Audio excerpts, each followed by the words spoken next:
పట్లో Karnataka CM పదవికి సిద్ధరామయ్య రాజీనామా చేయనున్నారు. గవర్నర్ అందుబాటులో లేకపోయినా తన రాజీనామా లేఖను గవర్నర్ కార్యాలయంలో సమర్పించనున్నారు. అనంతరం సాయంత్రం ఢిల్లీ వెళ్లి సోనియా, రాహుల్తో సిద్ధరామయ్య సమావేశమవుతారు.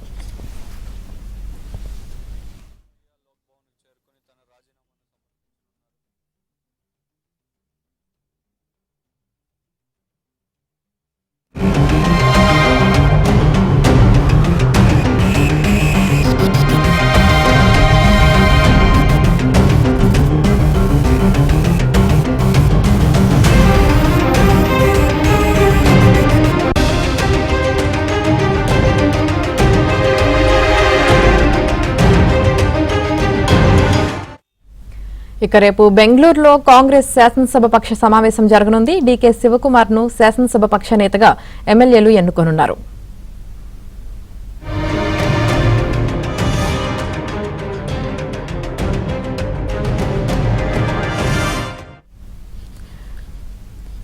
కర్ణాటకకు కాబోయే ముఖ్యమంత్రి డీకే శివకుమార్ అని, ఈ విషయాన్ని తమకు సిద్ధరామయ్య చెప్పారని కర్ణాటక మంత్రులు చెబుతున్నారు. శనివారం లేదా ఆదివారం డీకే శివకుమార్ ప్రమాణ స్వీకారం చేసే అవకాశం ఉంది.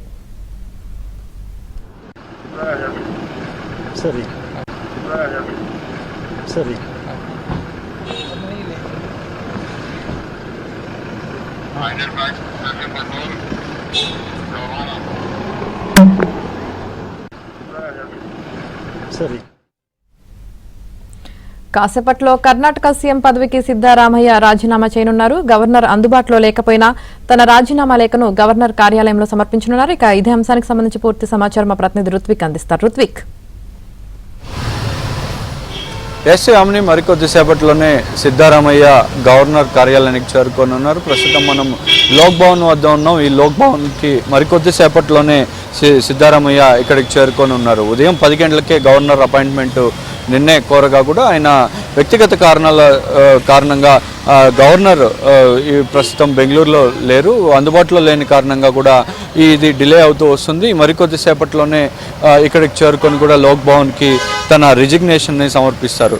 సుదీర్ఘ కాలం పాటు కూడా ఈయన ముఖ్యమంత్రిగా పనిచేసినట్టుగా కూడా సిద్ధరామయ్య 8 ఏళ్ల పాటు ఎక్కువ కాలం ముఖ్యమంత్రిగా పనిచేశారు. అయితే ఇవాళ ఆయన రిజిగ్నేషన్తో కూడా ఆయన క్యాబినెట్ మొత్తం కూడా డిజాల్వ్ అయ్యే పరిస్థితి ఉంది. ఉదయం మంత్రులతో ఆయన ఇంతకాలం పనిచేసిన మంత్రులతో బ్రేక్ఫాస్ట్ మీటింగ్ ఏర్పాటు చేసుకుని బ్రేక్ఫాస్ట్ మీటింగ్లో కూడా హైకమాండ్ సూచించిందని తను రిజైన్ చేస్తున్నానని చెప్పడము, ఆ తర్వాత డీకే శివకుమార్ కూడా అక్కడికి చేరుకోవడం, ఆయనకు పాదాభివందనం ఆలింగనం చేసుకోవడం వంటి పరిణామాలన్నీ చోటు చేసుకున్నాయి. 2:30 గంటలకు గవర్నర్ కార్యాలయం చేరుకొని అక్కడ తన రిజిగ్నేషన్ సమర్పిస్తున్నట్టుగా కూడా సిద్ధరామయ్య ప్రకటించడం జరిగింది.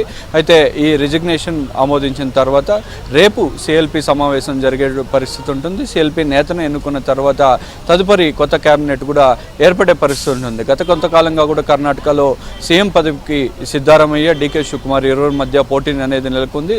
2.5 ఏళ్ళు పవర్ షేరింగ్ అనే అంశం రావడం, ఆ పవర్ షేరింగ్ అంశం అనేది గత నవంబర్ రావడంతో నవంబర్ నుంచి కూడా డీకే శివకుమార్ కాంగ్రెస్ అధిష్టానం మీద ఒత్తిడి తీసుకురావడంతో ఇరు నేతల మధ్య కూడా కొంత ఘర్షణ వాతావరణం అనేది చోటు చేసుకున్న పరిస్థితి ఉంది. ఆ పరిస్థితుల్లోనే ఇరు నేతలు సఖ్యతగా ఉండాలని సూచించడం, తదుపరి పరిణామాల దృష్ట్యా కూడా గత 2 రోజులకు ముందు ఢిల్లీకి ఇరు నేతలను పిలిపించడం, సిద్ధరామయ్యను రిజిగ్నేషన్ చేయమని హైకమాండ్ చెప్పడంతో ఇవాళ క్యాబినెట్ మంత్రులతో మొత్తం కూడా బ్రేక్ఫాస్ట్ మీటింగ్ పెట్టుకుని ఆయన రిజిగ్నేషన్ సమర్పిస్తున్నట్టుగా కూడా ప్రకటించడం జరిగింది. మరికొద్దిసేపట్లోనే గవర్నర్ కార్యాలయం చేరుకొని ఈ రిజిగ్నేషన్ అనేది సమర్పించడంతో కర్ణాటక క్యాబినెట్ మొత్తం కూడా సిద్ధరామయ్య క్యాబినెట్ మొత్తం కూడా డిజాల్వ్ అవుతుంది. రేపు జరిగే సిఎల్పి సమావేశంలో డీకే శివకుమార్ని సిఎల్పి నేతగా ఎన్నుకొని తదుపరి క్యాబినెట్ ఏర్పాటుకు కూడా ప్రక్రియ అనేది కొనసాగుతుంది. అయితే డీకే శివకుమార్ శనివారమా ఆదివారమా ఎప్పుడు ప్రమాణ స్వీకారం చేస్తారనేది ఇంతవరకు అధికారికంగా ప్రకటించకపోయినప్పటికీ దానికి సంబంధించిన ఏర్పాట్లు కూడా జరుగుతున్నట్టుగా కూడా ఆయన సన్నిహిత వర్గాల నుంచి తెలుస్తుంది.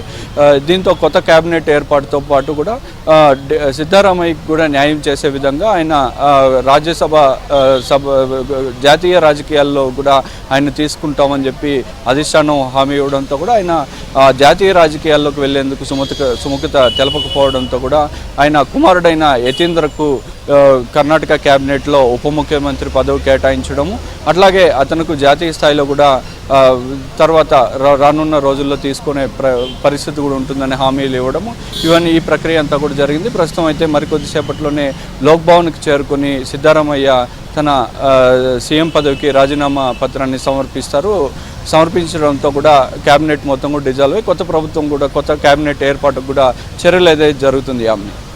Right, thank you Ruthvik.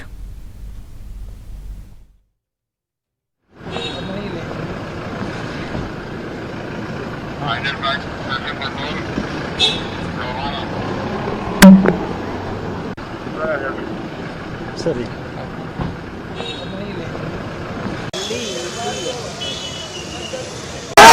జై ముఖ్యమంత్రి డికే శివకుమార్ జై ముఖ్యమంత్రి డికే శివకుమార్